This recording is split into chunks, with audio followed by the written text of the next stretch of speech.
네, 아카데미 신학원 학생 여러분 안녕하세요.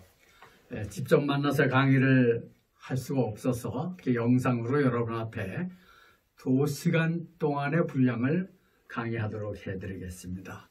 제가 여러분하고 한 학기 동안 공부할 그 과목의 주제는 영성신학입니다. Spiritual Theology. 제가 영성신학이 뭔가 하는 것을 간단하게 정의를 내려드리겠습니다. 영성신학은 삼위일체 하나님의 현존과 관계를 맺는 신학적 이론과 영성생활의 성숙과 발전을 다루는 법칙과 자원을 연구하는 신학의 한 가지이다. 그래서 이 영성신학은 우리가 여러 가지로 얘기를 하고 있는데 이 지구상에는 영성이 많습니다. 예술적인 영성, 정치적인 영성, 문화적인 영성. 그런데 제가 여러분하고 배울 과목의 주제는 기독교 영성입니다. 기독교 영성은 삼위일체 하나님과 긴밀한 관계를 맺으면서 살아가는 실제 생활을 어떻게 해야 되고 어떤 자원이 있고 기독교 역사와 전통에서는 이걸 어떻게 다뤘고 현재의 기독교 생활에서는 이 생활을 어떻게 실천해야 하는가 하는 것을 다루는 학문입니다.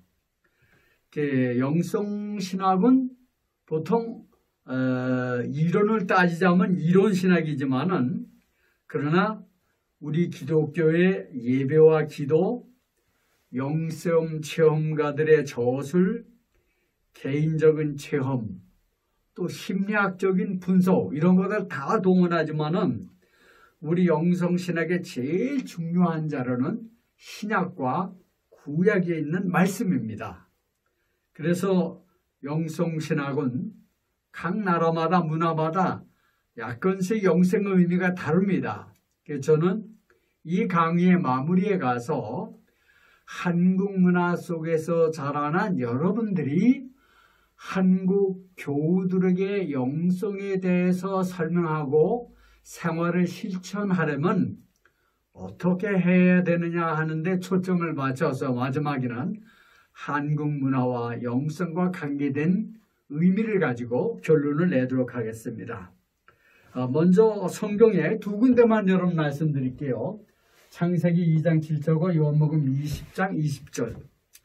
창세기 2장에는 무슨 말씀이 있는가 하면 하나님께서 사람을 창조해 놓으시고 코에다가 뭘 불어넣으셨다 그랬습니다. 생기를 불어넣으셨다. 생기라는 건 당연히 이렇게 후 부는 숨입니다. 그래서 영이란 말은 구약에서는 누아하라고 그렇게 말하는데 숨이란 말입니다. 그러니까 하나님이 숨결을 창조를 받은 인간에게 불어넣으셨다는 이런 뜻입니다. 또 신약의 예수님께서 하신 이 말씀은 부활하신 예수님의 제자들 찾아오셨거든요. 근데 예수님께서 뭐라고 그러시는가 하면 후 하고 숨을 불어넣으시면서 제자들을 향해서 성령을 받으라. 이게 또 숨입니다. 근데 신약에서는 헬라어로 푸뉴마라고 그렇게 말합니다. 그래서 영성이란 말 자체는 숨입니다. 여러분 숨 쉬는 게 있지 않습니까? 이거는 그냥 지상에 있는 공기를 마셔가지고 생존하기 위해서 호흡을 하는 것이 아니라 숨을 쉰다는 것은 하나님의 영하고 교제를 나눈다는 그런 뜻입니다. 그래서 영성 이론을 공부하기 시작하면은 제일 먼저 중요한 과제가 뭐냐 하면 내가 어떻게 숨을 쉬고 사는가, 내가 숨을 쉬면서 삼위일체 하나님과 어떻게 관계를 맺는가 이런 것들을 세심하게 따져보게 됩니다. 근데 이 영성이라는 말은 이제 최근에 쓰는 말이고 옛날에는 영성을 경건이라는 말을 썼습니다. piety. 예를 들면 이제 제레미 테일러 같은 사람이 늘 이 경건이라는 말을 썼어요. 그래서 우리나라 교회 역사를 보면 초대교회, 초창기 교회에서는 뭐 예배 드리는 것을 경건회, 특별히 새벽 기도 예배 드리는 것을 경건회라고 그렇게 많이 불렀습니다. 근데 이제 시대가 변하면서 경건이라고 하는 것은 예배당에서 예배를 드릴 때 좁은 의미로 쓰는 것이다.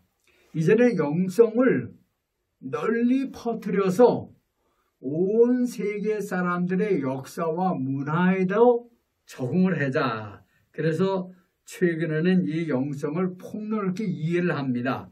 그래서 알렉산더 쉐머먼 같은 사람은 뭐라 그러는가 하면 영성이 뭐냐 하면은 크리스천 라이프 스타일, 기독교인들의 생활 스타일이라고 그럽니다. 그게 이게 뭘 말합니까? 기독교인의 생활 스타일이 뭡니까? 다르게 있죠? 기독교인의 생활 스타일이 뭡니까? 사람들은 배고프면 밥 먹자 그러고 먹지 않아요? 그런데 믿는 사람들은 밥을 먹을 때도 하나님 앞에 감사 기도를 드리고 요즘엔 더 발전해가지고 식사가 끝난 다음에 감사드리는 것을 실천하는 운동이 세계적으로 벌어지고 있습니다. 여러분이 식사하면 그냥 끝나는데 식사를 하고 하나님께서 주신 음식을 잘 먹었습니다. 정말로 고맙습니다. 이런 또 고마운 식후 기도를 하는 건데 이게 다 영성생활에서 나타나는 것입니다. 그래서 기독교 영성은 삼위일체 하나님과 긴밀한 관계를 맺으면서 하루하루를 살아가는 기독교인의 삶 전체를 가리켜서 이것을 영성이라 그러는데 영성에는 반드시 무슨 말이 따라오는가 하면은 훈련이라는 말이 따라옵니다. 그래서 영성훈련. 그래서 영성은 훈련을 받아야 됩니다. 아무렇게나 자연적으로 습득되지 않습니다. 운동선수가 운동하려면 연습해야 되잖아요. 기독교인의 영성생활도 반드시 훈련을 해야 되는 건데 이 훈련을 하는 것이 우리가 예배드리고 교육을 받고 성경을 공부하고 기도하고 명상하고 이러는 모든 것들이 이게 영성훈련입니다. 그래서 제가 이제 소위 교과 과정표를 만들었는데 이 교과 과정표에서 몇 가지 중요한 책들을 쓰면서 여러분 앞에 강의를 하려고 합니다. 제일 먼저 쓸 책이 조던 오만이라고 하는 분이 쓰신 영성신학이라는 책입니다. 이분은 카톨릭 신부입니다. 그렇죠. 우리 개신교 학생들이 카톨릭 신학자들이 만들어놓은 이론을 잘 써야 됩니다. 우리 영성의 역사를 보면은 초대교회에서부터 쭉 시작해왔는데 구약, 신약, 사도 바울, 그 다음에 어거스틴, 종교개혁을 통한 루터와 칼빈 등 이렇게 역사가 내려오는데 이제 영성의 맥을 짚어보려면은 그 옛날 수도원 생활부터 영성 훈련을 어떻게 시작해 왔느냐 하는 걸 보기 위해서 이제 이 책을 제가 선택했습니다. 그 다음에 케네트 리치라고 하는 분이 좋은 책을 또 썼는데 이분은 개신교 신학자입니다. 소울 프렌드, 영혼의 친구란 말이죠.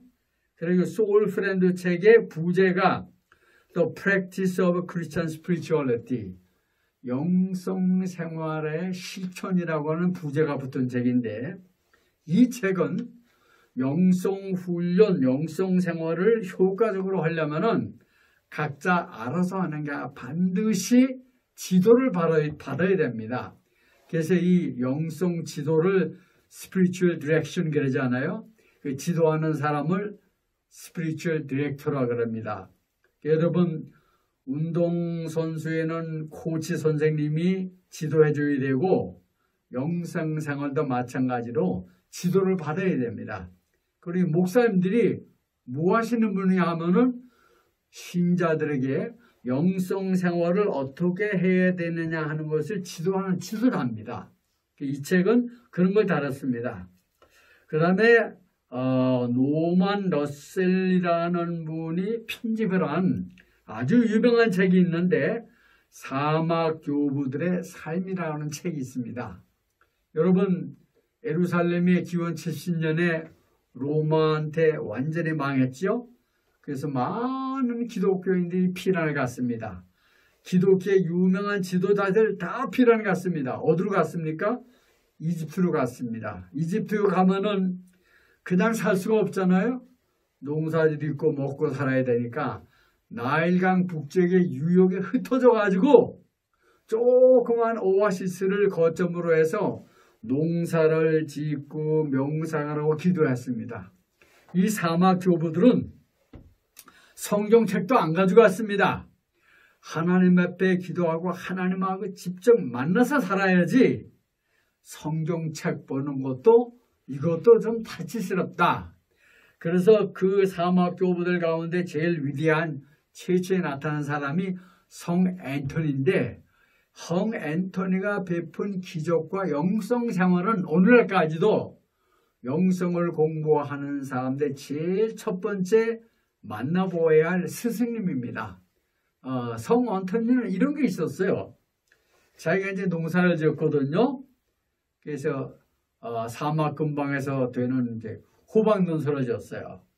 그런데 호박 농사를 지었는데 이 도둑질하는 사람은 땀 흘리지 않고 먹고 살라고 항상 어디나 허술한 데를 파고듭니다. 그래 이 농사를 애써 지어놓은 걸 갖다가 훔쳐놨어요. 그래서 이제 삶아 먹으러 삶아도 아무리 삶아도 호박이 익지를 않습니다.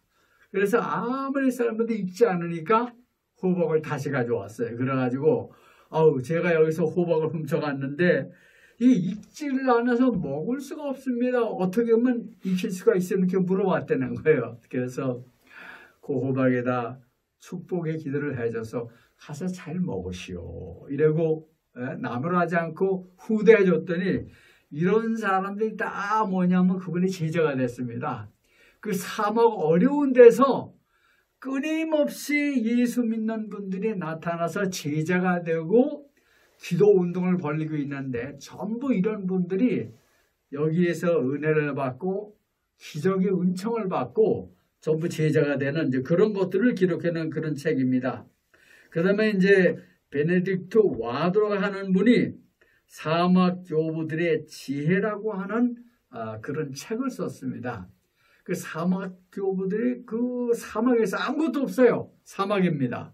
거기서 조금 물이 흐르는 데서 농사 지으면서 사는 건데 위대한 지혜가 나왔습니다. 그래서 그분들의 가르침 보면은 거기도 이제 그 스승님이 있거든요. 많은 제자들이 모여듭니다. 여기저기서 소문을 듣고 제자들이 모여드는데 귀족도 오고 돈 많은 사람도 오고 뭐 별의별 사람이 다 옵니다. 그런 사람들이 가르쳐줘야 되는데 뭐 하겠습니까? 이게 칠판에서 써놓고 뭐 책 가지고 가르치는 게 아닙니다. 하나님하고 직접 만나 뵌 체험을 사람들에게 나눠주는 겁니다. 그 체험 가운데 이제 이런 게 있습니다. 그 사람이 사는 공동체는 항상 문제가 많거든요. 그래 수도하는 분들이 사막에 사는데 서로 싸움을 합니다. 네가 잘났나 내가 잘났나 저 사람이 얘기하는 건 우리 생각과 너무나 다릅니다. 스승님 이럴 때는 이거 어떻게 해야 되겠습니까? 그러면 이제 그 스승님이 제자들을 가리키는데 어떻게 가리키는지 아세요? 물동이가 구멍이 나서 새는 물동이에다가 물을 한가득 담아가지고 들고 옵니다. 들고 오면 뭐예요? 다 새잖아요. 그 제자들이 이상하게 보는 거야. 아니 스승이 물동이에다 물을 담아 오시려면은 멀쩡한 그릇에 가지고 오셔야지 왜 이렇게 깨진 그릇에 가져서 물이 다 샜습니까? 너희들 이거 보고 깨달은 게 없느냐? 아니 스승님 뭘 깨달아야 됩니까? 너희들이 싸우는 거 있지? 네 말이 옳으냐 내 말이 옳으냐 네가 잘났느냐 내가 잘났느냐가 꼭 이 물동이에다 새는 물동에다 물을 넣고 나르는 거 똑같은 거야. 이게 쓸데없는 진짜 아무 쓸데가 없어. 그러니까 쓸데없는 제자랑 걷어치우고 내 의견이 저렇다고 하는 자만심은 다 버리고 겸손 앞에 겸손하게 하나님 앞에 들어와 서로 사랑하는 형제가 되라, 이런 얘기입니다. 그 다음에 또 하나 제가 이제 여기 그 책 선택한 게 있는데 외국 사람만 그런 게 하는 게 아니에요. 여러분, 저기 우리 감리교회에 이제 김선주라는 목사님이 계세요. 지금 아마 50대 중후반이 되셨을 것인데, 영동 지방에 물한 계곡이라는 아주 시골입니다. 그 시골 목사님이 뭐 교회 건물 이런 게 다 열악하고 그렇습니다. 근데 목사님이 무슨 책을 썼는가 하면 2016년에 우리들의 작은 천국이라고 하는 책을 썼습니다. 이 시중에도 많이 있을 거예요. 근데 이거는 우리 교회에서 먼저 소개한 책이 아니고 조선일보사에서 먼저 이 목사님을 인터뷰해가지고 소개한 책입니다. 그분이 50대 후반에 신학교를 늦게 졸업하고 전도사님으로 아주 오집니다. 거기 가셨거든요. 그리고 거기는 젊은이들 하나도 없고 할머니 할아버지만 사는데 몸이 불편한 분들이에요. 그리고 대부분의 분들이 한글을 잘 모르는 분들이에요. 그분들한테 가서 전도해보니까 전도가 잘 되지 않습니다. 그래서 이분이 이분들에게 뭘 어떻게 전도를 할까 궁리하다가 시내에 나가셔가지고 연탄 보일러 그 수선하는 거를 배우셨어요. 왜 배우는가 하면 그 시골이니까 뭐 연탄 보일러로 겨울에 완방을 하는데 고장도 나고 그러잖아요. 노인들이 그 고칠 줄 몰라가지고 시내 그 수리하는 상점에다 연락하면은 2주간도 걸리고 3주간도 걸리고 이렇게 늦게 온대요. 그리고 또 값도 비싸고. 그래서 내가 안 되겠다 그래가지고 그 수선하는 법을 다 배워가지고 오셔가지고 동네 그 노인정에다가 글씨를 써붙였어요. 뭐라고 써붙인지 아세요? 텔레비전 안 나오면 연락하세요. 왜? 텔레비전에 거기서 이제 접시를 붙여가지고 텔레비전 보는데 뭐 바람이 불어서 방향이 삐딱하면 안 나오거든요. 그 연락 주세요. 제가 고쳐드릴게요. 그 다음에 병나만 연락하세요. 제가 병원에 모셔다 드릴게요. 털털거리는 봉고차를 하나 가지고 환자도 실어나르고. 그 다음에 또 뭐 하는가 하면 연탄 보일러 망가지면 고쳐드릴게. 연락해 주세요. 그 다음에 마지막에 재미있는 게 있어요.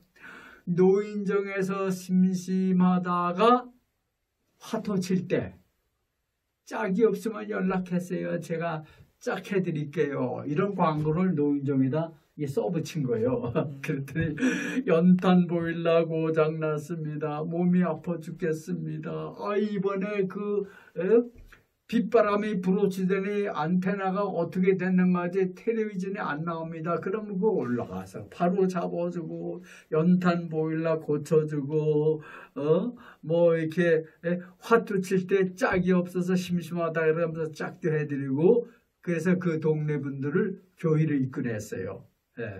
그분 얘기가 뭔지 아십니까?